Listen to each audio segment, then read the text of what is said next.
사무엘상 5장 1절에서 12절입니다. 블레셋 사람들은 하나님의 궤를 빼앗아서 에벤에셀에서 아스돗으로 가져갔다. 블레셋 사람들은 하나님의 궤를 다곤 신전으로 가지고 들어가서 다곤 신상 곁에 세워놓았다. 그 다음날 아스돗 사람들이 아침에 일찍 일어나서 보니 다곤이 주님의 궤 앞에 엎어져 땅바닥에 얼굴을 받고 있었다. 그들은 다곤을 들어서 세운 다음에 제자리에 다시 가져다 놓았다. 그 다음 날도 그들이 아침 일찍 일어나서 가보니 다곤이 또 주님의 궤 앞에 엎어져서 땅바닥에 얼굴을 받고 있었다. 다곤의 머리와 두 팔목이 부러져서 문지방 위에 나뒹굴었고 다곤은 몸통만 남아있었다. 그래서 오늘날까지도 다곤의 제사장들과 다곤 신전에서 예배하는 사람들은 아스돗에 있는 다곤 신전에 들어갈 때에 문지방 위를 밟지 않고 넘어서 들어간다.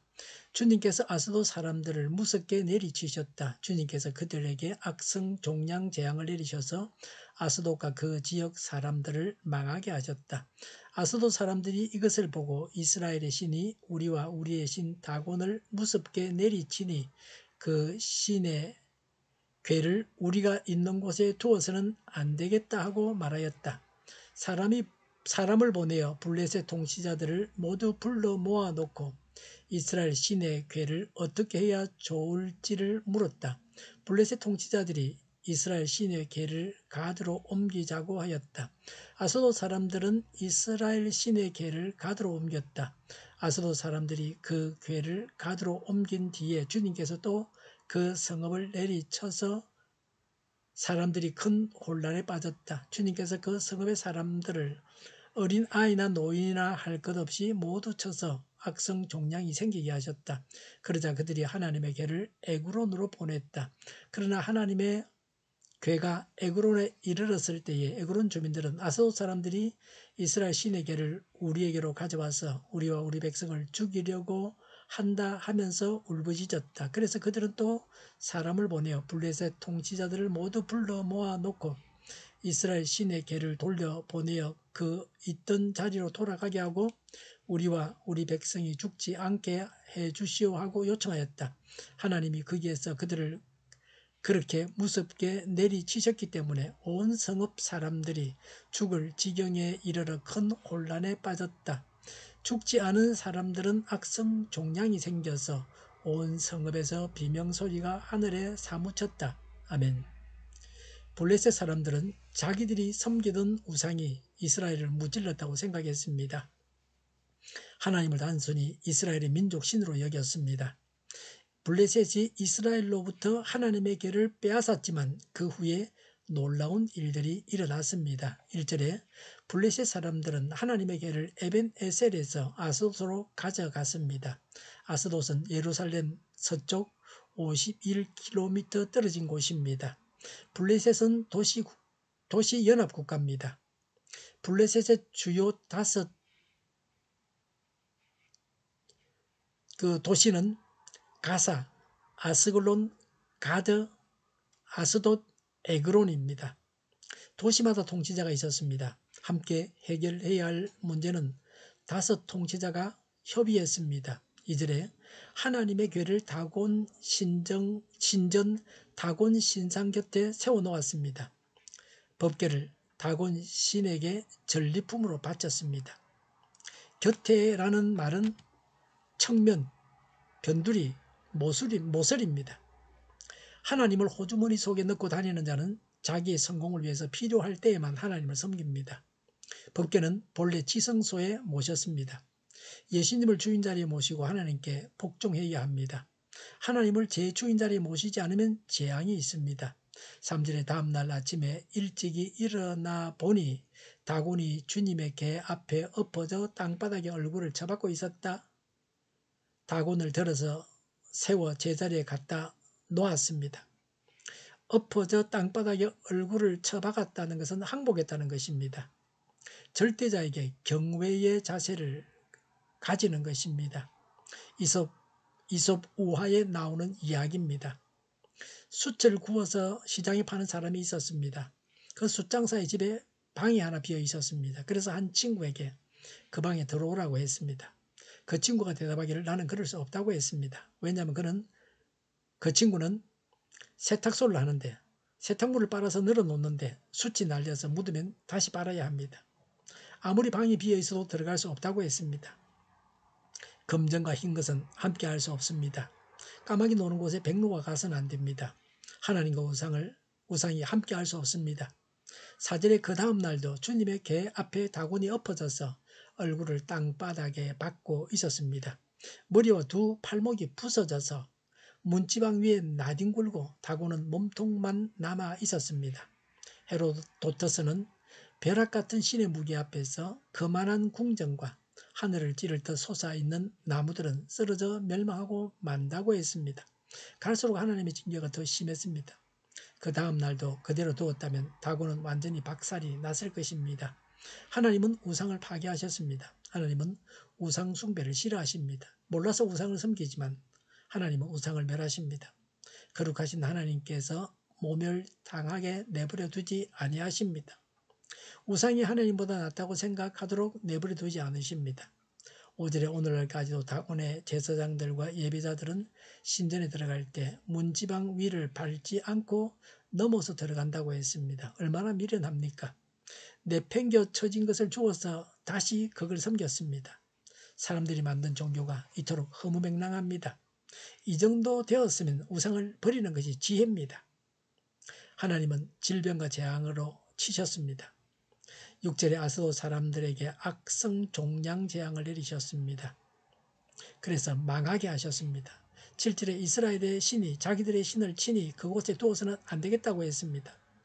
8절에 블레셋 통치자들은 이스라엘의 신을 가드로 옮기자고 해서 옮겼습니다.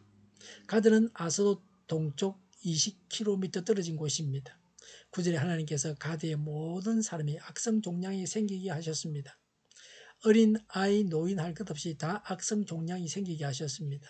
하나님께서 그렇게 쳐서 큰 혼란에 빠지게 하셨습니다. 10절에 하나님의 궤를 에그론으로 보냈습니다. 에그론은 아스돗 북동쪽 20km 떨어진 곳입니다. 에그론 주민들은 우리를 죽이려고 한다고 울부짖었습니다. 11절에 그 성읍 사람들을 하나님께서 무섭게 내리치셨으므로 온 성읍 사람들이 죽을 지경에 이르러 큰 혼란에 빠졌습니다. 12절에 죽지 않은 사람은 악성 종양이 생겨서 온 성읍에서 비명소리가 하늘에 사무쳤다고 했습니다.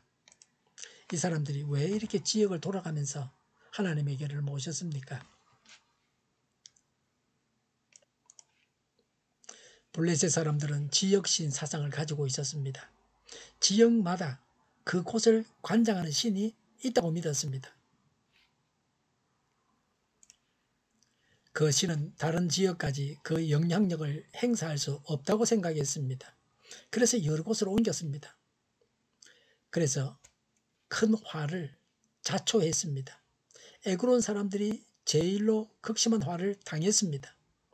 그들이 내린 결론입니다. 11절에 블레셋 통치자들을 다 불러 모아 이스라엘의 신의 궤를 돌려보내어 우리 백성이 죽지 않게 해달라고 했습니다. 진정한 회개는 같은 죄를 다시 짓지 않는 것입니다. 하나님의 궤를 보내지 않으면 다 죽습니다. 사람은 하나님을 대적하지 말고 하나님께 순종해야 합니다. 그런데 이들은 하나님과 화해하려고 하지 않았습니다. 징벌의 심판을 면하려고만 했습니다. 블레셋 사람들이 이제는 하나님만 섬기겠다고 했으면 사정이 완전히 달라졌을 것입니다. 하나님의 힘이 부족해서 이스라엘이 전쟁에서 진 것이 아닙니다. 하나님의 궤를 빼앗았다고 해서 블레셋 사람들이 하나님을 사로잡은 것은 아닙니다. 이스라엘이 진 것은 이스라엘 백성들의 죄 때문입니다.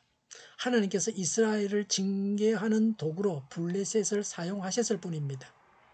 하나님만 진짜 하나님이십니다. 하나님은 전능하신 분이십니다. 우상은 아무것도 아닙니다. 헛된 우상을 섬겨서는 안 됩니다. 하나님만 사랑하고 하나님만 섬겨야 합니다. 헛된 우상을 섬기면 우상 숭배하는 자가 불행해집니다. 기도하겠습니다. 우상을 버리고 하나님만 섬기겠습니다. 우리 주위에 있는 모든 사람들이 우상을 버리고 하나님만 섬기게 하옵소서. 정의가 강물처럼 흘러가게 하여 주시옵소서. 교회가 분열되지 않고 하나가 되게 하여 주시옵소서. 교회가 한 목소리를 내게 하옵소서. 전쟁이 그치고 평화가 오게 하여 주시옵소서. 성경을 대적하는 자가 없어지게 하여 주시옵소서. 주사파와 공산당과 이적 단체들과 적화 통일로 나아가게 하는 자들이 없게 하옵소서. 이 땅에 다시는 전쟁이 일어나지 않게 하옵소서. 적화 통일되지 않게 하옵소서. 자유민주 국가로 전쟁이 아닌 평화롭게 통일을 이루게 하옵소서. 하나님을 대적하는 법과 있어서는 안 될 법을 만들지 않게 하옵소서. 있어야 할 법을 폐기하지 않게 하옵소서. 재판이 지연되지 않게 하옵소서. 정의로운 판결이 내려지게 하옵소서.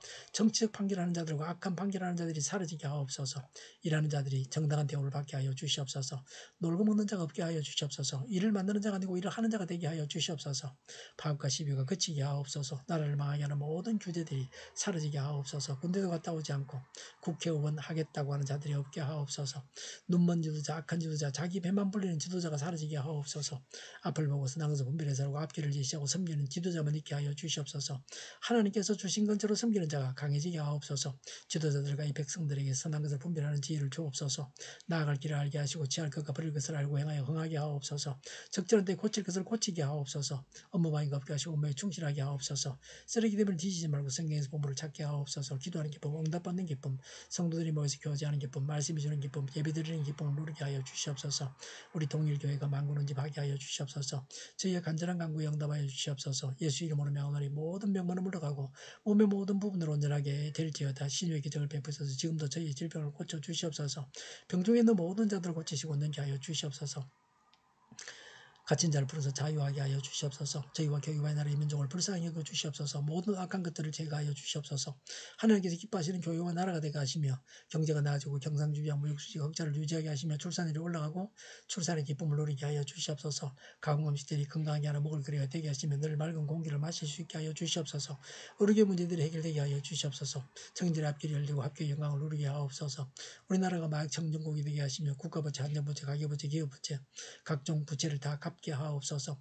허경과 자정급이 원활하게 하여 주시옵소서. 오늘도 하나님 안에서 차고 넘치는 삶, 복된 삶을 살게 하여 주시옵소서. 감사와 찬양을 주님께 돌려드리며 예수님의 이름으로 기도하옵나이다. 아멘.